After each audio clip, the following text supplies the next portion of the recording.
नमस्कार, स्वागत है आप सभी का। आप देख रहे हैं संवाद। मैं हूं प्रीति सिंह और आज संवाद में एक खास मुलाकात गोवा के डायनामिक चीफ मिनिस्टर के साथ, जो ट्रेडिशनल वैल्यूज और मॉडर्न गवर्नेंस का एक यूनिक ब्लेंड है। एक ऐसे मुख्यमंत्री जिनके पास आयुर्वेद की पृष्ठभूमि है और एक मजबूत राजनीतिक करियर है।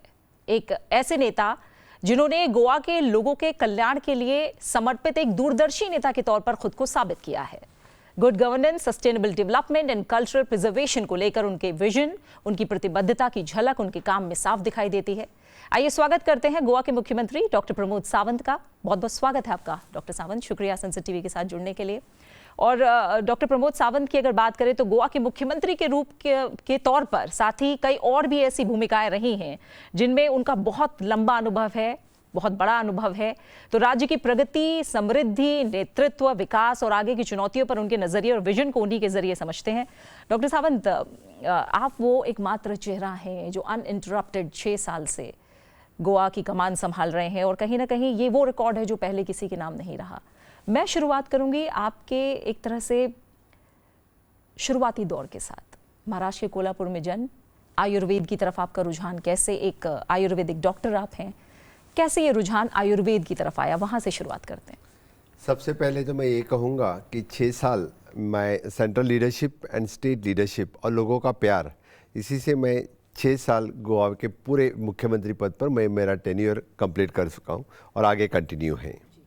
आपने जैसे बताया तो मेरा बर्थ गोवा में हुआ है, मेरा एजुकेशन सिर्फ कंप्लीट महाराष्ट्र में हुआ है। मेरा ग्रेजुएशन जो आयुर्वेदा की डिग्री शिवाजी यूनिवर्सिटी कोल्हापुर से मैंने कंप्लीट की है। Otherwise I born and bought up in Goa only, और मेरा पूरा प्राइमरी से लेकर 12th स्टैंडर्ड तक एजुकेशन गोवा में ही पूरा हुआ है। My father is associated with the Bharatiya Janata party, Jansangh से लेकर भारतीय जनता पार्टी तक जुड़े हुए हैं, इसलिए मैं भारतीय जनता पार्टी से जुड़ा हुआ हूँ। थोड़ा सा मुझे आयुर्वेद की तरफ मैं जानना चाह रही थी कि आयुर्वेद की तरफ कैसे रुझान था, बचपन से ही कोई रुचि थी, कैसे आप आयुर्वेद की तरफ? As usual after the 12th science, जब MBBS को एडमिशन नहीं मिलता है तो the student goes for the second option is an Ayurveda. तो जब गोवा में आयुर्वेद कॉलेज नहीं थी तो automatically I have gone for the Ayurveda. I have completed my Ayurveda degree in Shivaji university, और बाद में I started my own practice in my own village gram panchayat. After that I had join my practice. 5-6 साल प्रैक्टिस करने के बाद I join in the government job as Ayurvedic physician in the government of Goa. तो वही class 1 gazetted officer की नौकरी को ठुकराना और कहीं ना कहीं राजनीति में कदम रखना, तो परिवार की वजह से ही वो रुझान रहा या आपका कोई इंटरेस्ट था? ऐसा कौन सा वो, मैं कहूँगी, टर्निंग पॉइंट लाइफ में रहा जब आपने सोचा कि नहीं, मुझे राजनीति में जाना है? जी हाँ, जैसे मैं तो पहले actually Ayurvedic physician class 1 gazetted officer बोल के गवर्नमेंट में जॉब कर रहा था। सोशल फील्ड में मैं पहले से था।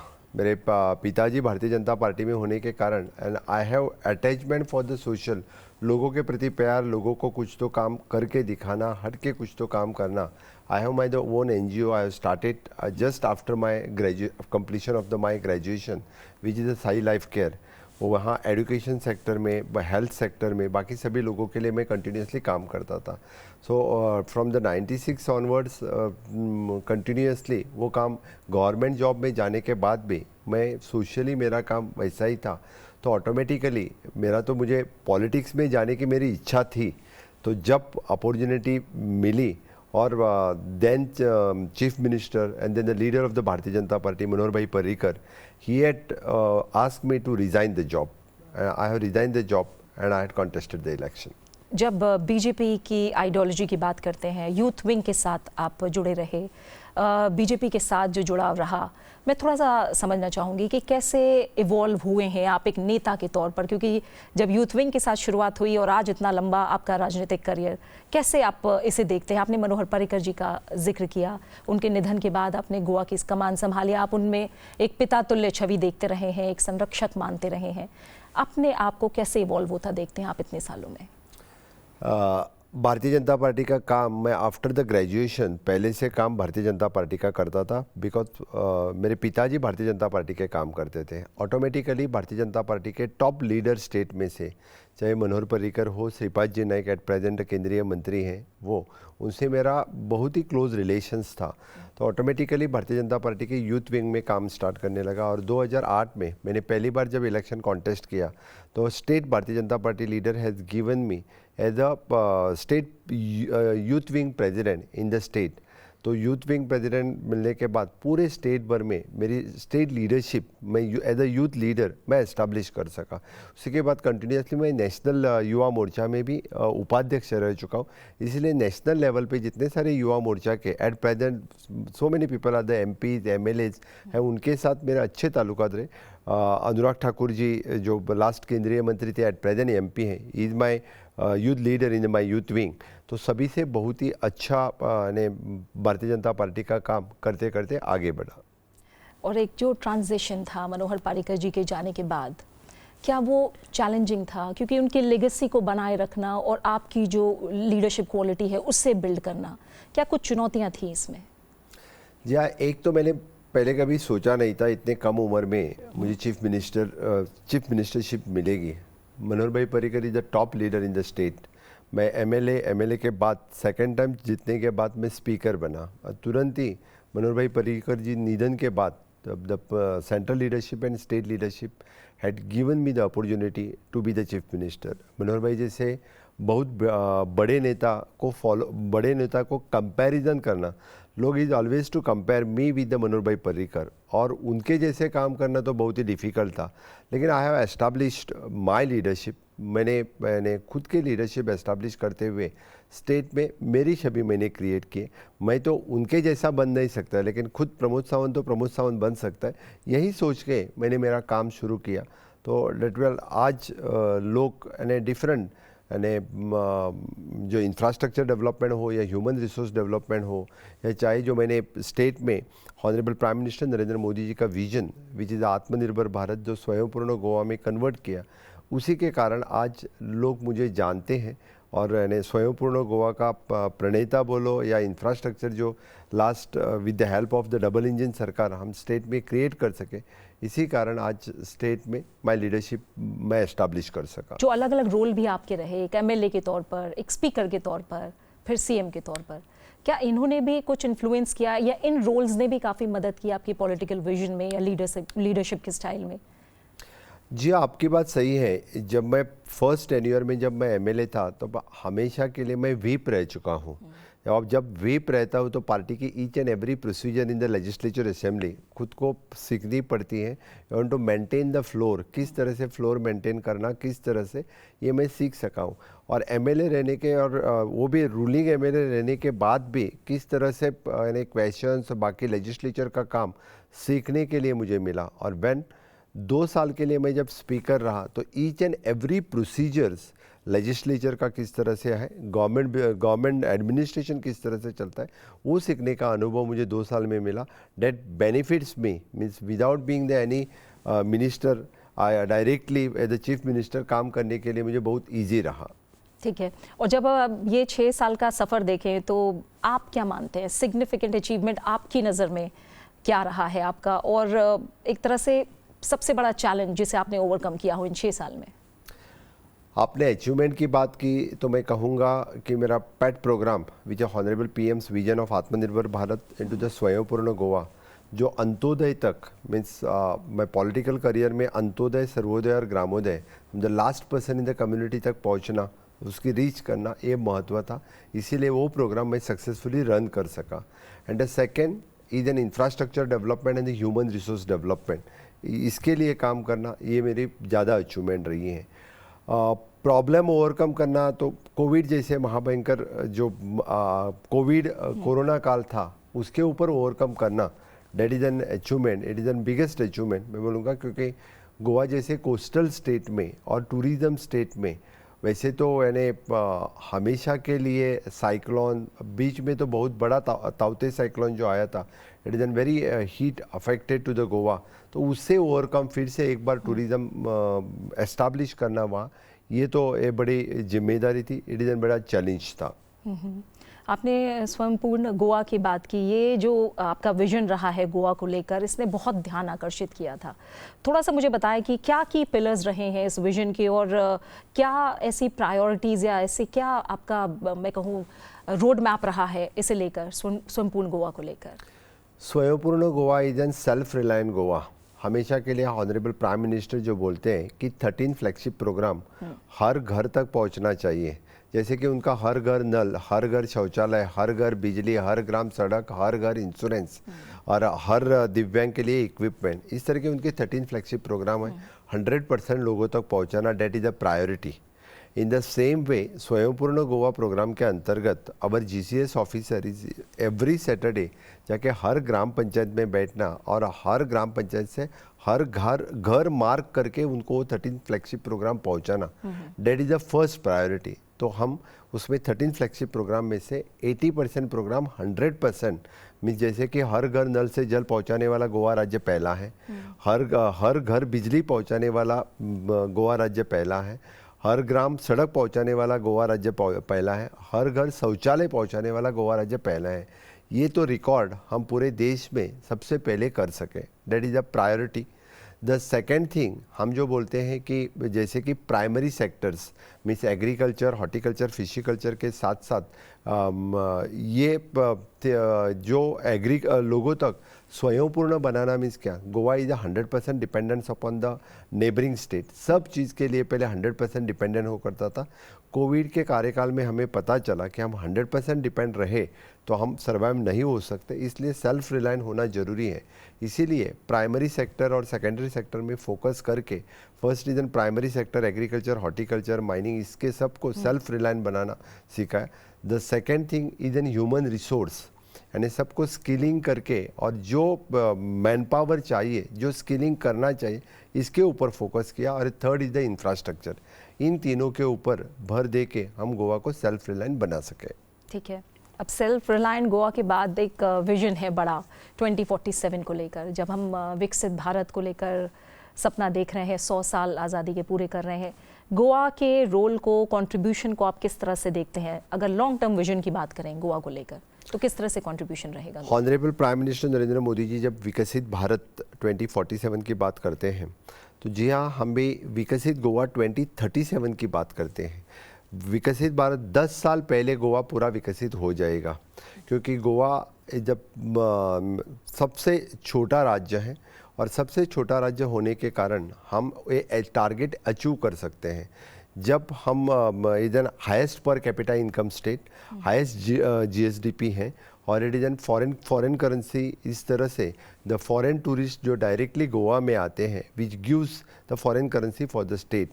तो फिर हम सब ये अचीव करने के बाद यानी हमारा टारगेट हम 2037 तक ही अचीव कर सकते हैं। इसलिए जितना सारा इंफ्रास्ट्रक्चर जो रेडी होना चाहिए था, जो इस 10 साल में हम, चाहे वो रोड इंफ्रास्ट्रक्चर हो, टूरिज़्म इंफ्रास्ट्रक्चर हो, हेल्थ इंफ्रास्ट्रक्चर हो, एजुकेशन इंफ्रास्ट्रक्चर हो, इस 10 साल में हम कंप्लीट कर सके।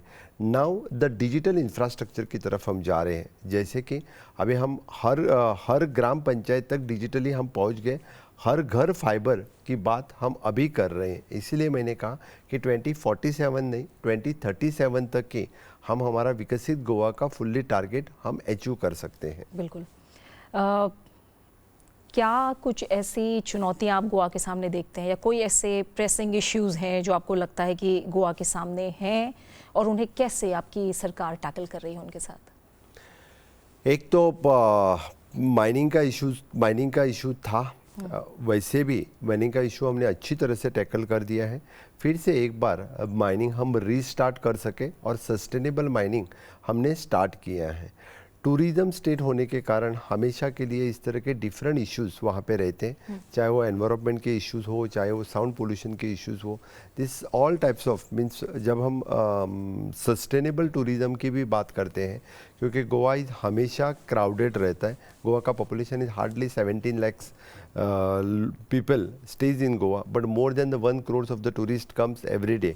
और इतने से छोटी जगह में इतने लोगों, इतना टूरिस्ट क्राउडेड जो रहता है, उनको अच्छी तरह से हैंडल करना इट इज़ ऑलवेज चैलेंज।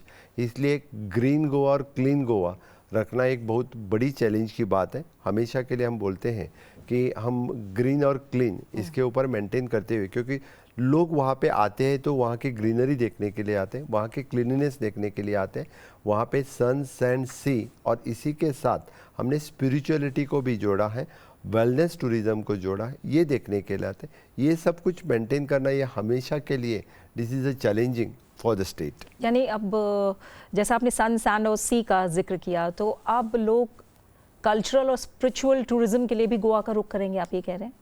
जी हाँ, बिल्कुल। जैसे कि पहले तो लोग सिर्फ बीच घूमने के लिए गोवा आते थे, लेकिन एट प्रेजेंट द इंटरलैंड देखने के लिए आते हैं। वहाँ पे जैसे हम देख रहे हैं कि वहाँ पे सी भी है और वहाँ पे वेस्टर्न घाट्स भी हैं, वहाँ पे 7 वाइल्ड लाइफ सेंचुरीज हैं, वो भी इंटरलैंड टूरिज्म के लिए लोग देखने के लिए आने लगे हैं। वहाँ का गोवा का कल्चर आज तक जो लोगों ने नहीं देखा था, वहाँ का शिमगोत्सव, वहाँ का कार्निवल, वहाँ का कुजिन्स, ये देखने के लिए अभी ये देखने के लिए और टेस्ट करने के लिए लोग वहाँ पे आते हैं। इसी तरह से यानी वो 365 टूरिज़म वहाँ पे हो गया अभी। Now it is again the temple tourism. पहले तो लोगों को लगता था कि गोवा में सिर्फ चर्चेज ही हैं, बजाय so many beautiful and clean temples are there, so many peoples there go interior into the village for the temples देखने के लिए भी जाते हैं। और ये सब कुछ पूरा स्टेट क्लीन और नीट रखना ये तो बहुत बड़ी जिम्मेदारी रहती है। And in the state we are having the separately solid waste management plant, bio medical waste management plant, ETP, STPs, even though the chemical waste and e-waste, इस तरह का वेस्ट मैनेजमेंट अच्छी तरह से करना, क्योंकि छोटी स्टेट और टूरिस्टिक स्टेट होने के कारण उसकी क्लीन एंड ग्रीन इसके ऊपर ज़्यादा भर देना यानी आने वाले दिनों में जो टूरिज्म में 17% शेयर है टूरिज्म का, उसको भी हम और बढ़ता देखेंगे। 35% लोग कहीं ना कहीं जुड़े हुए हैं टूरिज्म से, तो ये आंकड़ा बढ़ेगा या कुछ और भी चीज़ें हैं जो टूरिज्म के साथ आप बैलेंस करना चाहेंगे गोवा में? डेफिनेटली टूरिज़्म ही हमारी प्रायोरिटी रही है। हमें जिस तरह से हमने इंफ्रास्ट्रक्चर एट प्रेजेंट रेडी किया है, सरकार की तरफ से तो पूरा इंफ्रास्ट्रक्चर हम रेडी कर रहे हैं। पब्लिक प्राइवेट पार्टनरशिप से जिस तरह से वेलनेस टूरिज्म या adventure tourism and spiritual tourism में एड ऑन होना है, the people are ready to invest through the ease of doing the business. We are asking the so many people to invest in the hospitality sector, चाहे वो medical tourism हो, wellness tourism हो या adventure tourism हो। आज गोवा में लोग invest करने लगे, तो मैं पूरे विश्वास के साथ बता सकता हूँ कि आगे आने वाले दिनों में यानी Goa will be the tourism capital of India. इस तरह से हम डेफिनेटली हम उतना गोवा को बोथ द एयरपोर्ट, जिस तरह से अभी हैवीली रश दोनों एयरपोर्ट पे हो रही है, even though foreign tourist they are directly coming to the state, it will be the tourism capital of India, हम गोवा कह सकते हैं। डॉक्टर सावंत, जब स्वयंपूर्ण गोवा की बात थी, आपने बहुत सारी बातें हमें बताई हैं, इसे लेकर किस तरह का विजन है, क्या रोड मैप है। अगर मैं कुछ ऐसी की पॉलिसीज़ या रिफॉर्म्स की बात करूं आपकी लीडरशिप के अंदर, जो सीधे सीधे यूथ एम्पावरमेंट से जुड़ती हो, यूथ एम्प्लॉयमेंट से जुड़ती हो, या फिर मैं डिजिटल इंफ्रास्ट्रक्चर की बात करूं, क्योंकि वही अब हमारा आगे कहीं ना कहीं विजन भी है सबके लिए और ज़रूरत भी है वो, तो इसे लेकर किस तरह के रिफॉर्म्स रहे हैं आपके लीडरशिप में? आपने जो पहले यूथ एम्प्लॉयमेंट के बारे में जब बात कही, तो मैं बोलूँगा कि सबसे पहले हमने स्किलिंग, रीस्किलिंग और अपस्किलिंग इसके ऊपर भर दिया है। और हमारे ITS we have ISO certified all the ITS, 100% ISO certified है।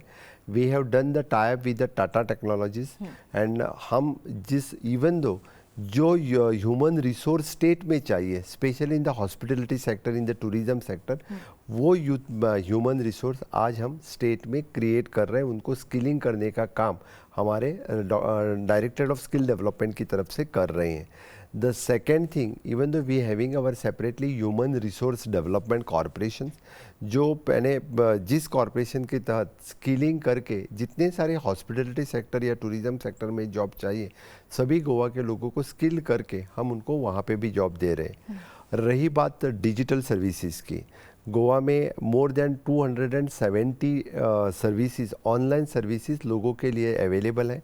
All the panchayat are digitally connected और अच्छी तरह से डिजिटल सर्विसेज हम लोगों को दे रहे हैं। ठीक है, और कहीं ना कहीं जब स्किलिंग को लेकर आप बात कर रहे हैं, बात स्टार्टअप्स की भी होगी, क्योंकि हम सबसे बेहतरीन इकोसिस्टम में से एक हैं दुनिया में। तो स्टार्टअप को लेकर, इनोवेशन को लेकर और डिजिटल ट्रांसफॉर्मेशन की आपने बात की ही, इसे लेकर गोवा में कितना अनुकूल माहौल मिल रहा है? We having our separate IT policy, separate startup policy, और स्टार्टअप पॉलिसीज़ के through not only the IT related but without IT related startups also, those who are interested, we are giving them the incentives, we are giving them the subsidies. Even though one step ahead, we are starting now the incubation centers in each and every taluka level पे हम हमारा incubation centre start कर रहे हैं. Honourable prime minister Narendra Modi ji ने digital India campaign के अंतर्गत अटल innovation centre start कर दिए. ऑलरेडी द गोवा में 2 अटल इनोवेशन सेंटर्स हैं. Besides that the state government की तरफ से अभी हम हमारा इंक्यूबेशन सेंटर हर कॉलेज में स्टार्ट कर रहे हैं. तो ज़्यादा से ज़्यादा यूथ आज का स्टार्टअप में आ जाए, वो स्टार्टअप्स खुद का स्टार्ट करे, इसीलिए सरकार का प्रयास है. सबसे बड़ी बात होती है लोगों से जुड़े रहना. अब आप इतने व्यस्त हैं, कैसे आप लोगों से जुड़े रहते हैं, गोवा के लोगों से, खास उनके फीडबैक लगातार लेना, और इसको लेकर भी तमाम चुनौतियां होंगी. थोड़ा सा अगर इसके बारे में बताएं. एक तो मैं बात बताऊंगा कि मैं हमेशा लोगों को मिलता हूं. मैं चीफ मिनिस्टर होने के बाद भी I am stage in my constituency. मैं घर से निकलने से पहले जितने लोग मुझे मिलने के लिए आते हैं गोवा भर से, उनसे तो मैं डायरेक्ट मिलता हूं. That is my direct approach. Second, we having the CM Connect, which is an directly or the WhatsApp call, mail, सभी सिस्टम से CM Connect our public grievances department which handles anything whichever we comes. उनके लिए जो complaints आते हैं वो resolve करके उनको वापस से फीडबैक देना मेरे ऑफिस का काम रहता है. और ज़्यादा कुछ रहा तो मैं तो हेलो गोईकार बोल के प्रोग्राम भी चलाता था. हर महीने मैं लोगों का टेलीफोनिक कॉल रिसीव करके उनको डायरेक्टली आंसर करना, ये भी प्रोग्राम बीच में चला रहा था. इस अभी कुछ दिनों के लिए बंद था. अच्छा, और एक अभी हाल में अगर हम देखें तो गोवा ने ITB बर्लिन 2025 में destination of the year India award जीता. आपको क्या लग रहा है, इसे आगे कैसे बिल्ड करने का प्लान है, क्या है इसे लेकर? हमेशा के लिए इस तरह के टूरिज़्म अवार्ड हमें मिलते रहे, गवर्नमेंट ऑफ इंडिया के, इंडिया टुडे के, या बर्लिन या बाकी जगह पे भी. हमने जो इंफ्रास्ट्रक्चर, इसलिए जो tourism related all infrastructure create किया है, और इससे वही वो मेंटेन करना हमारा काम है. बस प्राइवेट सेक्टर में ज़्यादा से ज़्यादा लोग जो इस तरह से यहाँ पे आ जाए तो मुझे लगता है कि ज़्यादा लोगों को अट्रैक्ट कर सकेंगे टूरिज़्म सेक्टर में. तो definitely we can bid for the different touristic award in India and out of Goa also. और the international film festival is one of the achievement of the state, जो स्टेट में हमेशा के लिए होते हैं. इस तरह के G20 पिच में हमने आयोजन किया. इस तरह के बड़े इवेंट हमेशा के लिए गोवा में होते आ रहे हैं. एनवायरनमेंट को लेकर भी कुछ है, क्योंकि जिस तरह से इंफ्रास्ट्रक्चर डेवलपमेंट या टूरिज्म की बात हो रही है, एक बड़ा कंसर्न सभी के सामने, सिर्फ गोवा के सामने नहीं, हर एक के सामने एनवायरनमेंट को लेकर भी है. तो एनवायरनमेंट सस्टेनेबिलिटी को लेकर गोवा में क्या हो रहा है? हम हमेशा के लिए सस्टेनेबल डेवलपमेंट की बात करते आए हैं, क्योंकि Goa is an 3702 square kilometre area. एक तरफ से पूरा समुंदर है, दूसरी तरफ से वेस्टर्न घाट्स है. एक तरफ से हमें CZMP लगती है, दूसरी तरफ से हमें इको सेंसिटिव जोन लगता है. इतना होने के बाद भी 66% ग्रीनरी हम मेंटेन करते हैं. और विद द सस्टेनेबल डेवलप्ड होके, चाहे वो टूरिज़्म हो या इंफ्रास्ट्रक्चर हो, सबका बैलेंस रख के ही हम गोवा का डेवलपमेंट करते हैं. गोवा वैसे भी हमारे लोग बहुत ही एनवायरनमेंट के बारे में सेंसिटिव है. बहुत कम उम्र में आपने कमान संभाली डॉक्टर सावंत, क्या यंग लीडर्स को क्या मैसेज होगा आपकी तरफ से? मेरा तो कहना है कि हमेशा के लिए देश प्रथम इस तत्व पर मैं काम करते आया हूँ. Second is my party and third is me. आप यानी इस देश के लिए काम करते रहो, समाज के लिए, लोगों के लिए काम करते रहो, automatically you will get the opportunity to come and to serve the people. समय कम है लेकिन सवाल बहुत से हैं, इसलिए कुछ सवाल अब रैपिड फायर राउंड में आपसे मैं करना चाहूँगी. डॉक्टर सावंत, ऐसी कौन सा मॉर्निंग रिचुअल है जो उठते ही आप करते हैं? मैं हमेशा के लिए एक तो योगासना करना प्रीफर करता हूँ, और सेकंड पूजा पाठ करना. तो हमेशा मैं पूजा पाठ करके ही घर से बाहर निकलता हूँ. नित्य पूजा होती रहती है. ठीक है. और कोई एक लीडर जिन्हें आप बहुत ज़्यादा एडमायर करते हैं, और क्यों? मनोहर bhai Parrikar, because he is my mentor.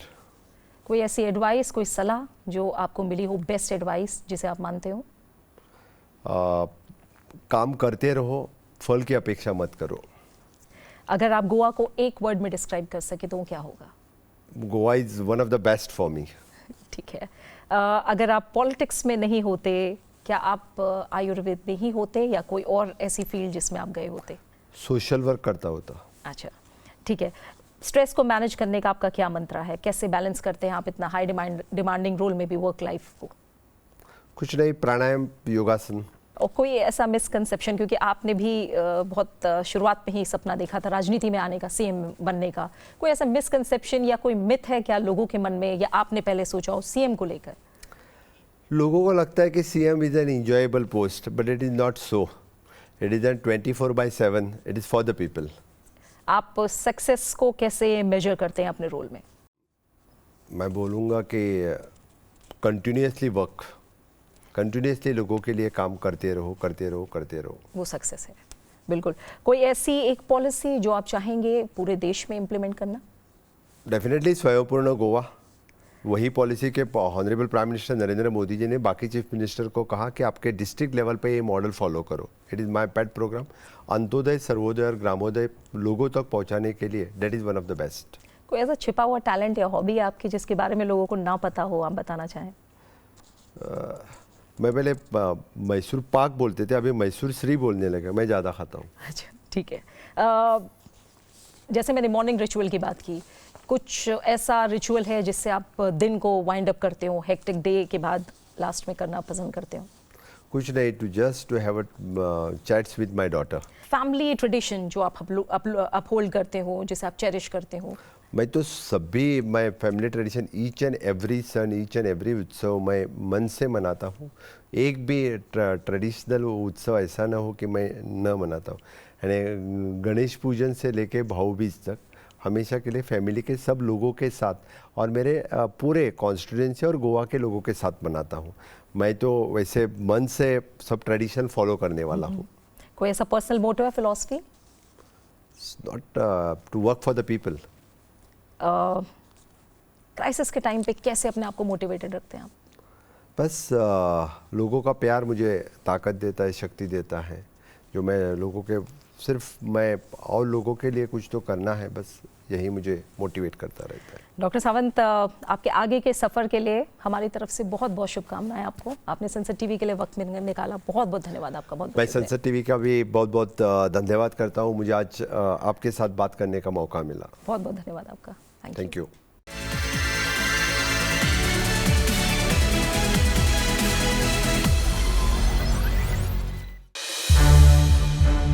संसद टीवी के और भी प्रोग्राम्स देखने के लिए सब्सक्राइब करें हमारा YouTube चैनल और हाँ, इन्हें लाइक और शेयर करना ना भूलें।